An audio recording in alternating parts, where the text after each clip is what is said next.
زه مړ یم. دویمه برخه. لیکوال داد محمد ناوک.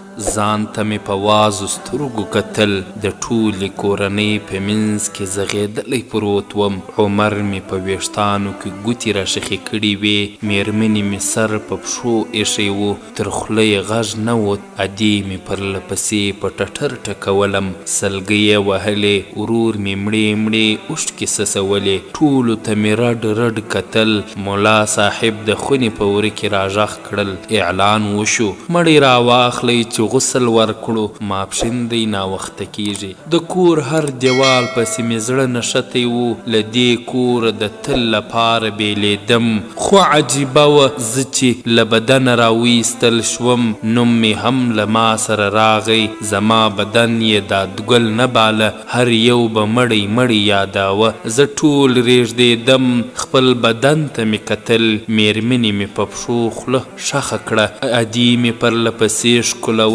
کله کله به یې عمر غېږې ته ور ټینګ کړ، هغه همدا نارې وهلې، دادا دادا. زه رېږدېدم، خپل بدن او د کورنۍ غړو ته مې کتل. په ژوند کې هیچا دومره مینه نه وه راکړې، په ژوند کې هیچا دومره مینه نه وه راکړې. ورور مې په دې غوسه و چې میرمن مې په مینه کړې وه، ادې به په دې قهرېدله چې ولې میرمنې ته ناز ورکوم. خو نن ټول زما له تش بدن سره نښتي وو، زړه یې نه کېده چې دغه تش کالبوت له خونې ووځي. د ورور نیولې غږ مې راغی، یوې خواته شي، سړي راځي، جنازه غسل ته وړي. میرمنې مې هم پښې کلکې کړې، خوله یې پرې ولګوله، ړنګه شوه. د ګاونډیو زړې ښځې ډله خونې ته راننوتې، اعلان یې اورېدلی و. ټولو مې میرمن ګوښې ته کړه، ادې مې د وروستي ځل لپاره په مخ ښکل کړم. عمر مې یې سینې ته راجوخ کړ، ایله یې د خونې تر کونجه ځان ورساوه. سر یې لوس و، سپین ویښتان یې ببر و، سترګې یې تکې سرې وې.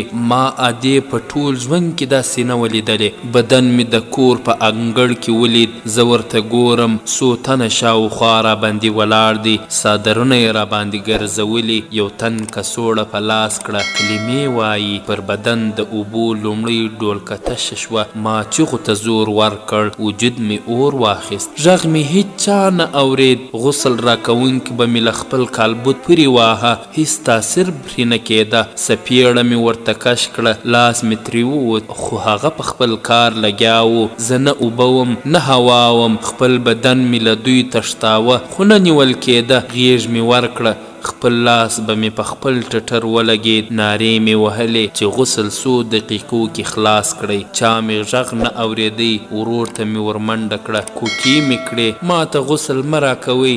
زه مو لپه کړم. هغه قرار دیوال ته ولاړ و، سترګې یې لمدې وې.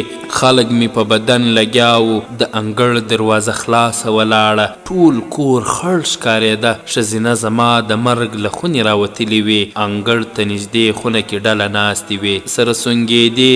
غسل لا خلاص نه و. په دروازه دوه تنه له تابوت سره راننوتل، دیوال سره یې کښېښود. دواړه مې ورور ته ودرېدل. بس د خدای امر دی، د ټولو دغه لار ده، وار مه خطا کوئ. دادګل دی خدای وبښي. بې ازاره ځوان و، هغه سره راډک شو. د زړه په زور یې وویل آمین.